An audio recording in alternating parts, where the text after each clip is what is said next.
नमस्कार, आप देख रहे हैं 9 भारत समाचार।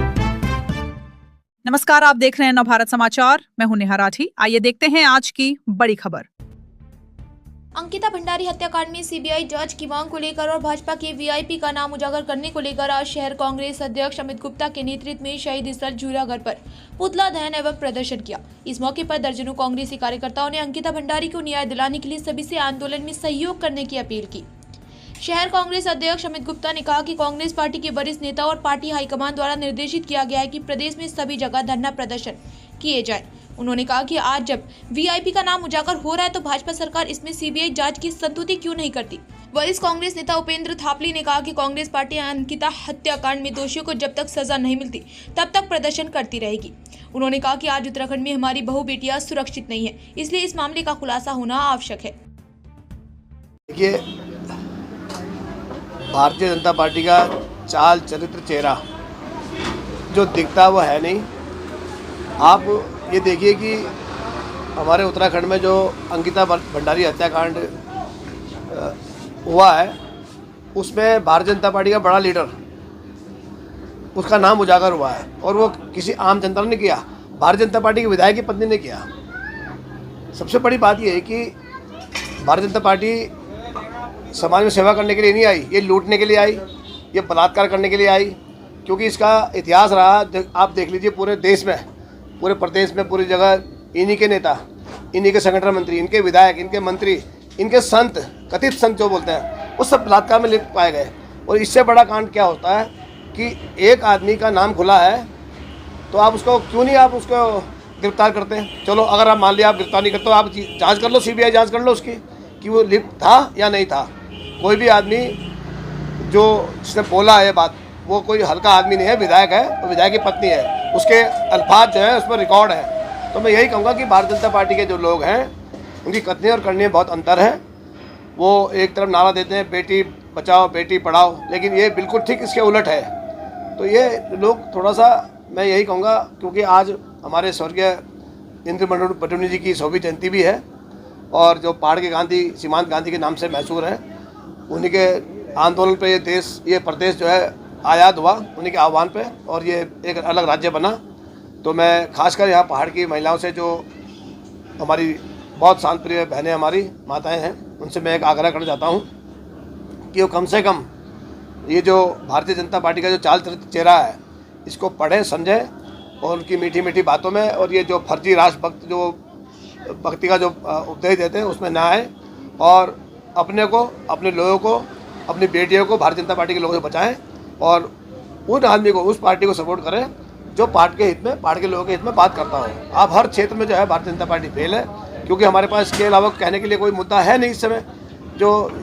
जिस तरह की घटना यहाँ पे हो रही है, तो मैं यही कहूँगा कि इनसे बचें और उनसे जो है, जो जिन लोगों ने ये घटना की है उनको जेल भेजें।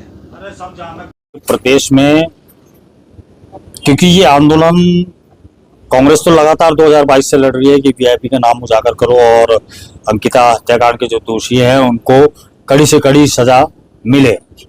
उत्तराखंड सरकार ने पुलकित आर्या और उसके साथियों को उम्र कैद की सजा भी दिलवाई, लेकिन आज तक उस वीआईपी के नाम का खुलासा नहीं हो पा रहा था। लेकिन अब बीजेपी के कार्यकर्ता खुद वीआईपी के नाम का खुलासा कर रहा है। उर्मिला जी और सुरेश राठौर जी जो पूर्व विधायक हैं भाजपा के, दोनों पति पत्नी हैं। एक तरफ सुरेश राठौर जी उन्हें पत्नी नहीं मानते, कहीं उनके सबूत दिखाया जाता है कि वो पति पत्नी है।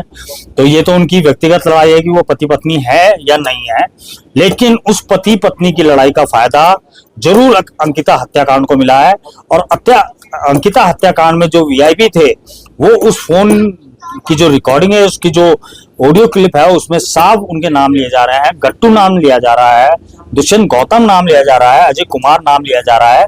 तो हम तो ये कहते हैं कि ये लोग, ये भाजपा ने ही उजागर किए हैं और हम मुख्यमंत्री पुष्कर धामी से पुनः अनुरोध करते हैं। और हमारे जैसे प्रदेश अध्यक्ष गणेश गोदयाल जी ने कहा है कि अभी नया साल का अवसर है, तो हम भी उन्हें 10 दिन का समय देते हैं।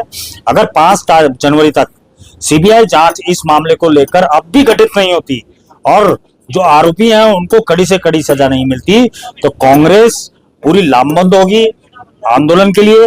वो उत्तराखंड की जनता के साथ मिलकर फिर सड़कों पे उतरेगी।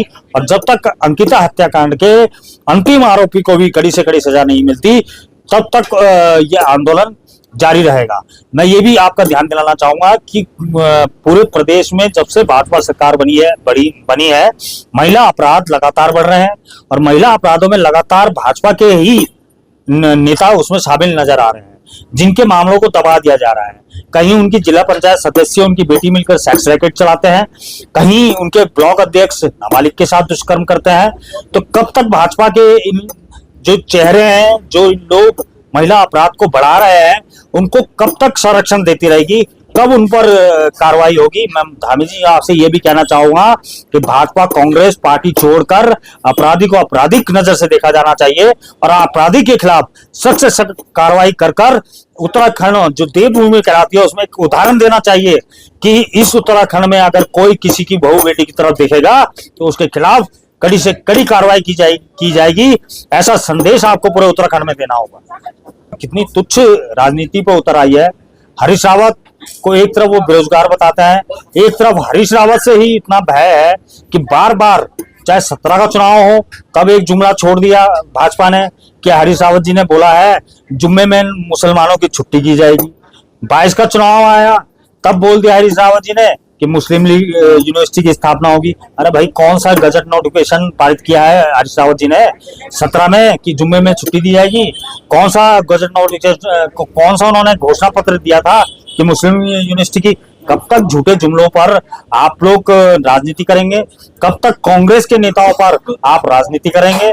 आपने कभी मुद्दों पर राजनीति की है? आपने रोजगार पर राजनीति की है? आपने शिक्षा पे राजनीति की है?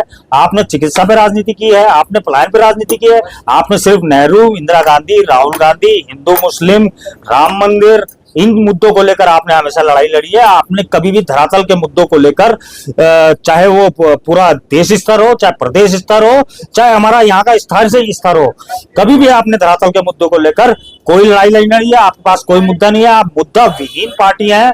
आप मुद्दों को लेकर कभी जनता के बीच नहीं आते। आप हिंदू मुस्लिम को लेकर जनता के बीच में आते हैं। आप राम मंदिर को लेकर मुद्दों जनता के बीच में आते हैं। आप सिर्फ अराजकता फैलाने का काम करते हैं। आप लोगों को बांटने का काम करते हैं। आपने सिर्फ एक ही नीति सीखी है अंग्रेजों से, क्योंकि आप पहले भी आरएसएस के वो थे, आप पहले भी अंग्रेजों के गुलाम थे। आपने उनसे सिर्फ एक ही बात सीखी है कि फूट डालो और राजनीति करो।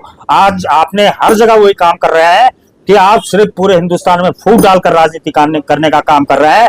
आप मुद्दों पर राजनीति करने का काम नहीं कर रहे हैं। आप विकास पर राजनीतिक काम करने का काम नहीं कर रहे हैं। आप कांग्रेस की दी हुई योजनाओं को, इतनी महत्वपूर्ण मनरेगा योजनाओं को जो योजना दी गई थी, उसका सिर्फ नाम बदलने का काम आप करते हैं। जो अंतिम ग्रामीण तक पहुंचाने की योजना थी, आज उसमें इतना फेरबदल कर दिया है कि आने वाले समय में वो योजना आपको समाप्ति नजर आएगी। आपने सिर्फ कांग्रेस की योजनाओं को नाम बदलकर, कांग्रेस की दी हुई सड़कों का नाम बदलकर, कांग्रेस के बनाए हुए स्लोगन नाम बदलने का काम किया है। आपने विकास की दृष्टि में आज तक कोई काम नहीं किया है। वहीं आप बांग्लादेश की तरफ इशारा करते हैं कि बांग्लादेश में हिंदुओं पर अत्याचार हो रहा है। अरे आज तो मोदी की सरकार है, 56 इंच का सीना, चौकीदार। आप क्यों नहीं उन बांग्लादेश के सरकार से बात करते? आप क्यों नहीं बांग्लादेश को घेरे में लेते कि हमारे हिंदुओं के साथ वहां पे कोई अन्याय नहीं होगा? आप यहाँ तो हिंदू का गाना गाते हैं, आप वहां पर हिंदुओं के लिए क्यों नहीं लड़ते? आप क्यों नहीं उनको घेरते?